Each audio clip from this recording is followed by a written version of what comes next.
Hey, it's Tess. I thought I would talk today about a little bit from two different books. Courage to Change, which is my book that I released at the beginning of February, and something that I'm pulling out of Napoleon Hill, Outwitting the Devil.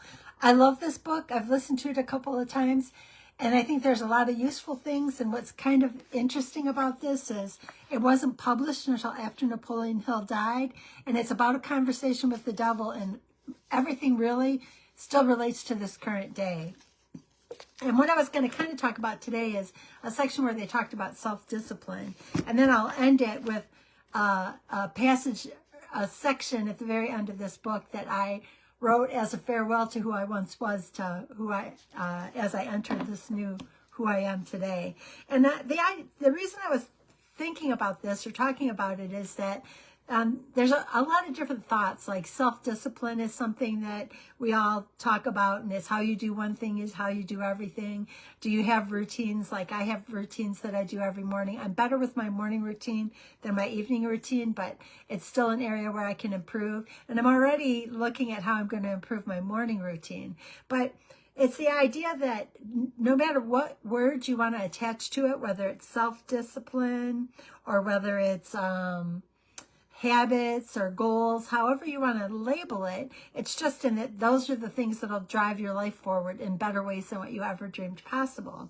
And it says, kind of think about where are the areas that probably could cause us to fall. And it's food related, companionship related, and opinions, because a lot of us have to be right or are absolutely chomping at the bit to try to make everybody else live the life according to the rules that we've established for ourselves.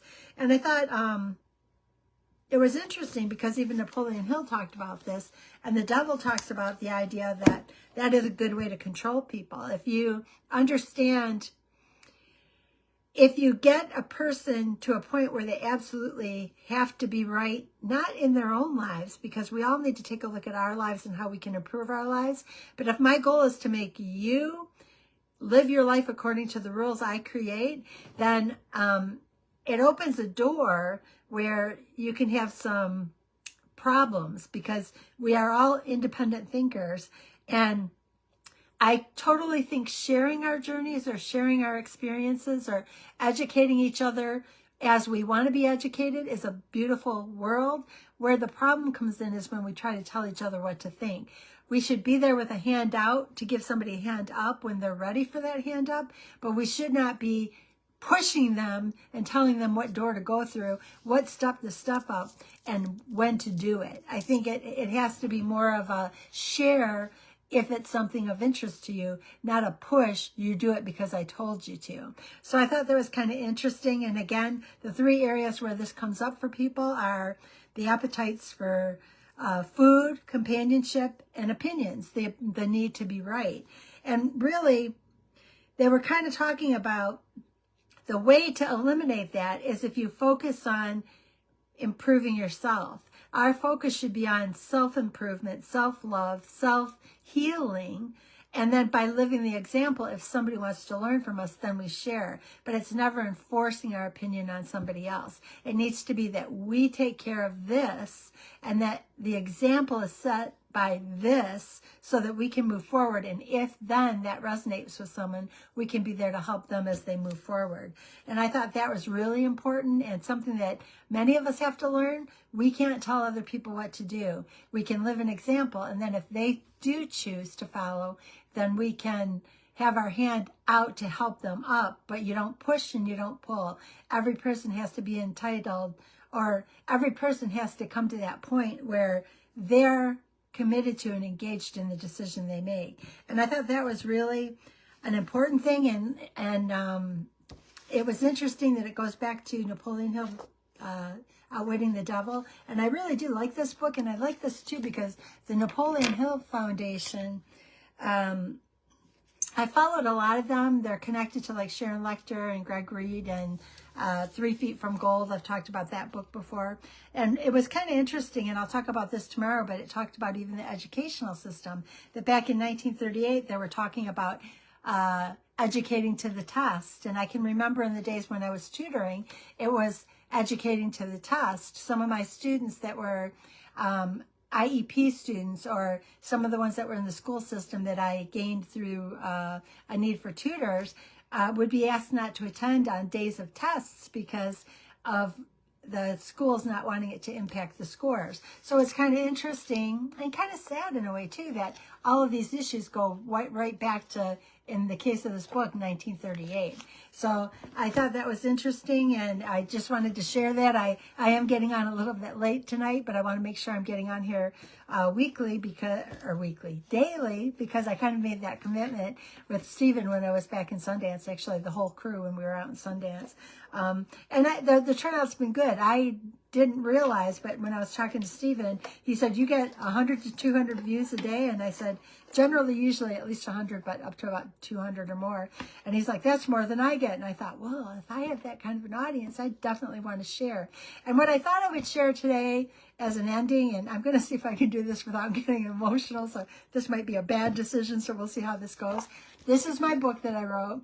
I wrote this 2 years ago, and then I spent from November until the beginning of February taking what was 23 principles, finding the similarities, and pulling it together to 7. Because I realized that in typical test format, I just kept writing, and then I saw ringing of patterns, and so I tried to bring them together that way. So what I'm going to share with you is, for those that don't know, and this is going to be a sketchy picture, but that was me before I started the journey at a BMI of over 60. That was 1 year into the journey. And this little passage here is a farewell at the very end of my book of what I wrote to who I once was as I go into this new part of life. So this is, I'll just read this to share from my book. And it's a farewell to the woman I once was. To the woman I once was, I see you now with a clarity I didn't have before, with love, gratitude, and a profound sense of respect. You carried a weight that went far beyond the physical. You bore the burden of self-doubt, judgment, pain, yet you never let it crush you. You may have stumbled and struggled, but you never truly fell. You stood when it felt impossible, and I owe you everything. Thank you for your resilience and for holding on to hope even when it was faint and fragile. Thank you for keeping your heart beating and taking one more step forward when it felt like the world was asking too much. You held on to the tiniest sparks of faith, faith that life could change, that a better version of yourself was waiting to be found. Even if you couldn't see her yet. See, I have to practice this because I'm going to do the audible. I know there were days when the mirror reflected more than a body. It showed scars, disappointments, and the weight of deferred dreams. But I want you to know that you are always enough. Even in your most challenging moments, you are strong, capable, and worthy of the life you wanted. I owe my new life to you. I wouldn't be here without your courage and stubborn refusal to give up. I'm a pretty stubborn person. You protected me in ways I didn't understand then, and because of your strength, I was able to rebuild, to break free from the chains of the past and step into the light of a new beginning. So as I step forward into this new chapter, I do so with deep gratitude for the woman who made it possible, the woman who carried the pain and planted the seeds of change. I honor her, cherish her, and thank her. But now it's time to let her rest. She's earned it. It's time to say goodbye, not with sadness, but with love. Her journey brought me to this moment. Her story will always be a part of me.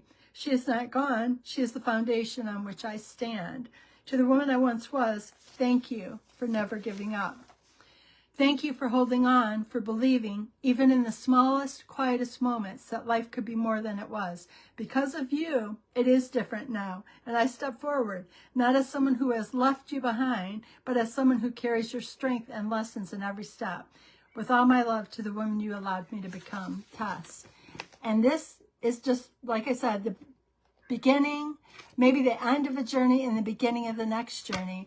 And I just wanted to say that I appreciate all of you for supporting me in the book and for supporting me in these lives. I'm probably well over 1,500 between mine and Doc V's page. And a lot of this, all of this wouldn't have happened if it hadn't been for Doc V, for Chris Noggle and crew, for all of you for supporting me as I made these changes that were not really even things that I ever dreamed of. So remember that as my thoughts were today from the Napoleon Hill, there's a lot of things in our lives that can direct us, and we go down. I think my cat's mad at me. He's talking to me, but we all have an opportunity to change. It's never too late. And it just means looking at that one thing that you can change today so that tomorrow can be different and brighter than it was yesterday. So thank you guys for being here. I appreciate you more than you'll ever know. And I will probably from time to time read out of this because I have to get in practice so I can do the audible. And have a beautiful night. I appreciate you more than you'll ever know. Thank you.